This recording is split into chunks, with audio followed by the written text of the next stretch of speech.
kasusnya memang lagi meningkat di daerah Pulau Bali, Jakarta, termasuk Pekanbaru. Di Poli saya sendiri peningkatannya sekitar 20%. Nah, sejauh mana virus ini bisa mempengaruhi paru kita, Dok? Kadang-kadang di masyarakat kita itu nggak dijaga ya. Kadang bersin sembarangan, buang dahak sembarangan, Iya. batuk sembarangan. Nah, itu sebenarnya.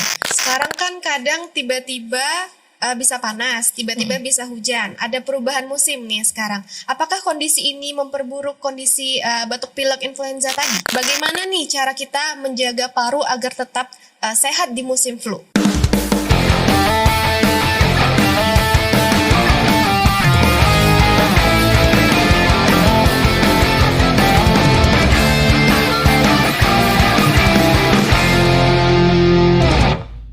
Pagi cerah pergi ke pasar, beli jeruk dan buah naga.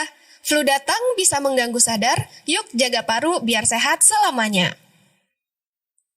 Assalamualaikum warahmatullahi wabarakatuh, Sobat Cakaplah. Kembali lagi bersama saya Sania di Cakap Lepas, ruang ngobrol santai tapi penuh makna.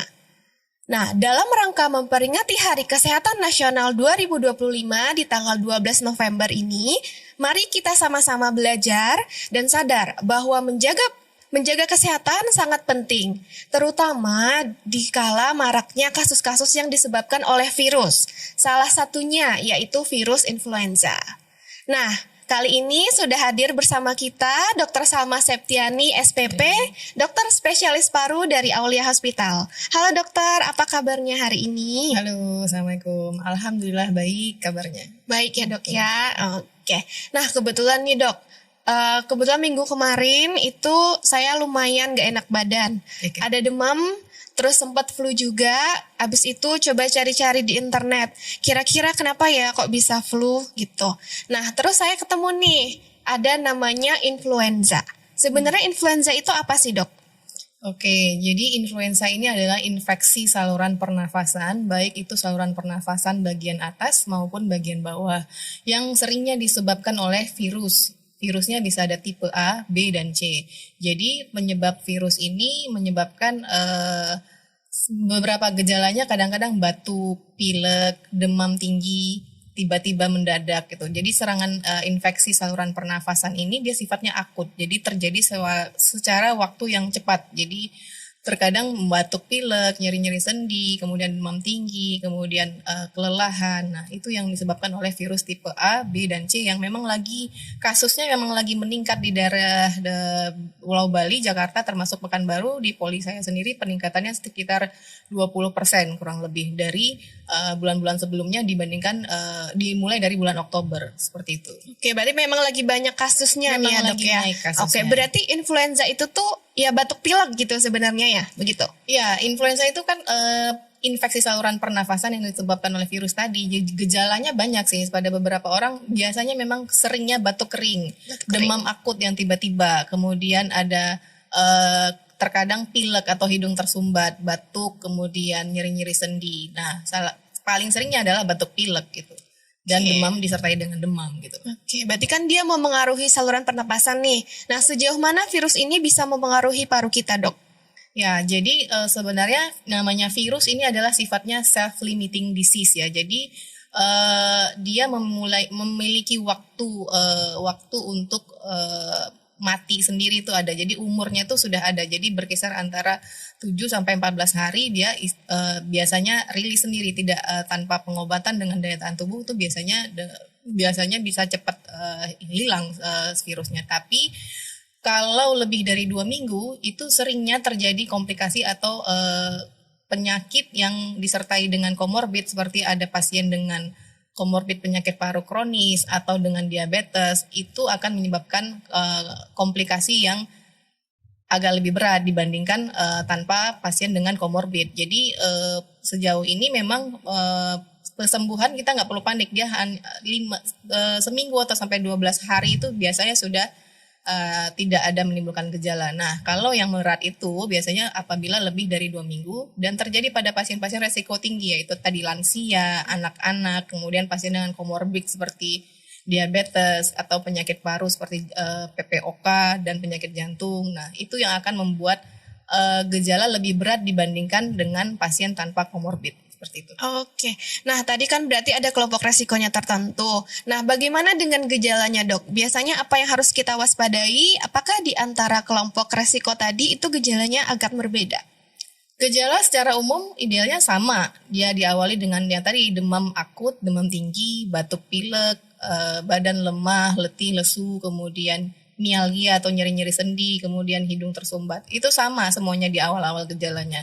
Nah, idealnya umumnya pasien dengan yang tanpa komorbid tadi dia dapat sembuh sendiri tanpa ya dengan pengobatan yang secara simptomatis ya. Ketika dia batuk kita berikan obat batuk, dia demam kita berikan obat demam.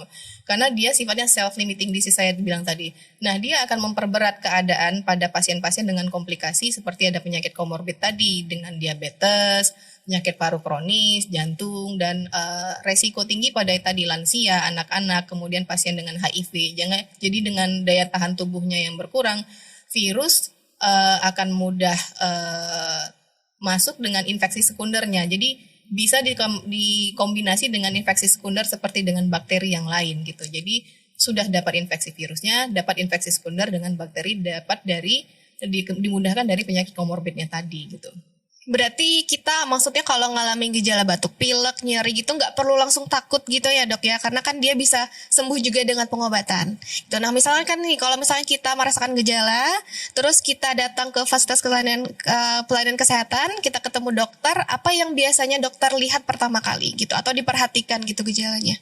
Ya kalau pasien datang dengan keluhan batuk, pilek, ya kita asesmen dulu mulai dari keluhan-keluhannya dari pasien. Ya kita anamnesis dulu sebenarnya apa keluhannya, kemudian sudah berapa lama, sudah minum obat apa saja. Lalu kita konfirmasi dengan pemeriksaan fisik ya.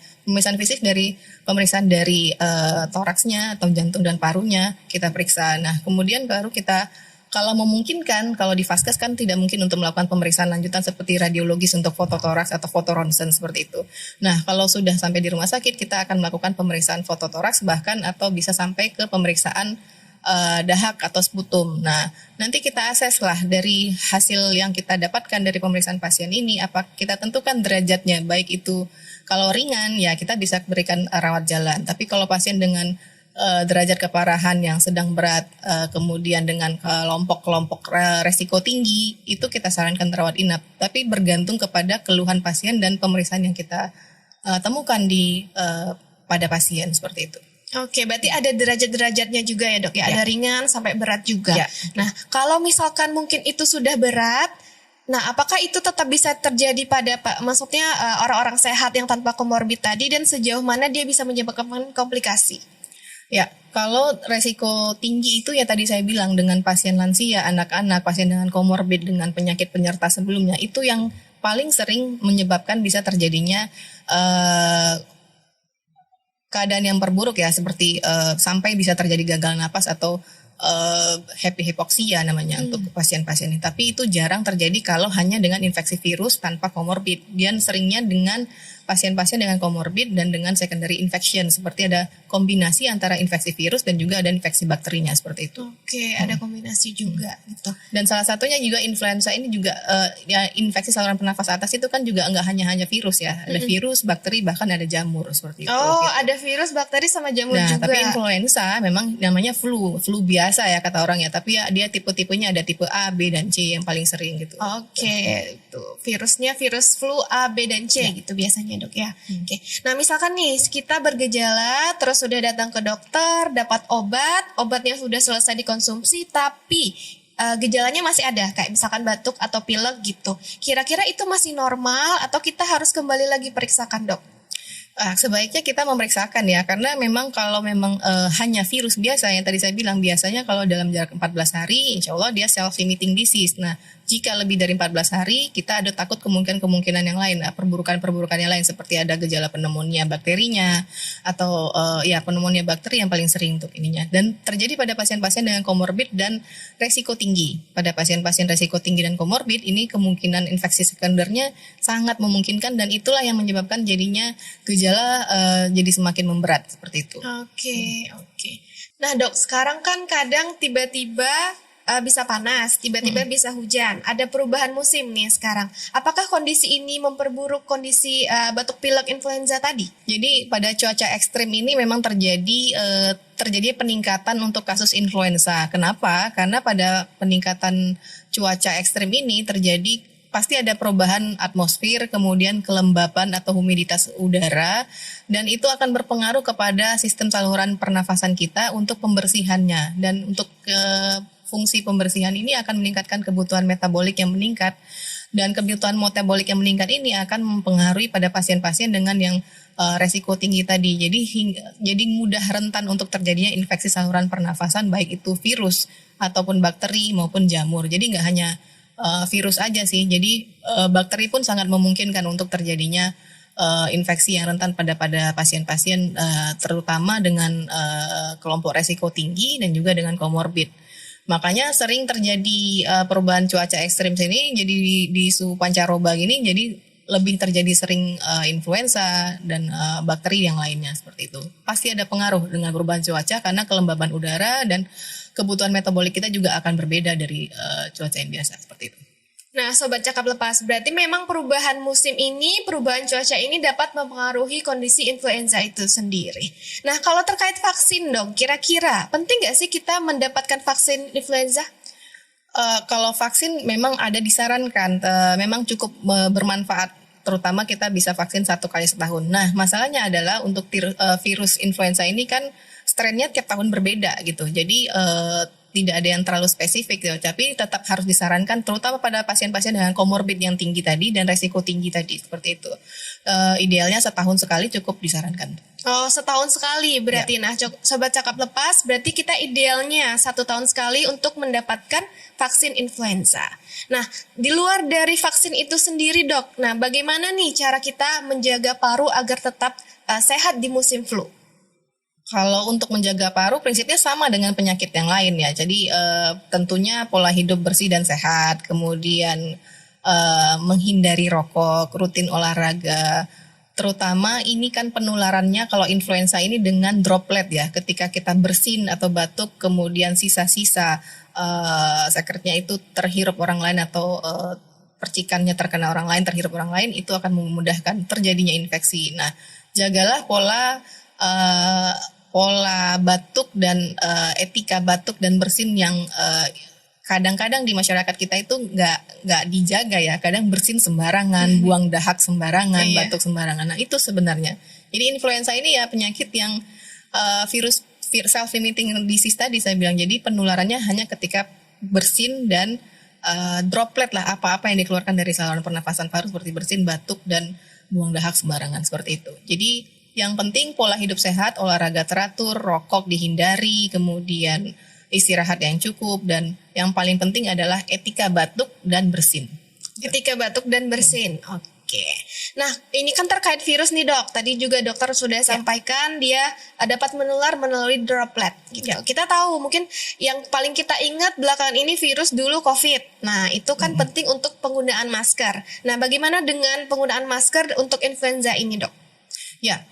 Penggunaan masker pasti sangat bermanfaat, sangat efisien. Dulu di waktu COVID, kita kan wajib tuh pakai masker semua itu masker. Nah, angka terjadinya pasien dengan tuberkulosis itu jauh berkurang pada saat COVID. Nah, itu membantu sebenarnya karena pasien-pasien paru ini penyebabnya kan biasanya dengan percik renik atau dropletnya itu. Jadi ketika pola etika batuk dan bersinnya sudah dijaga, pasti akan mengurangi mengurangi penyakit-penyakit yang mengenai paru sebenarnya gitu. Jadi penggunaan masker sangat berguna sebenarnya.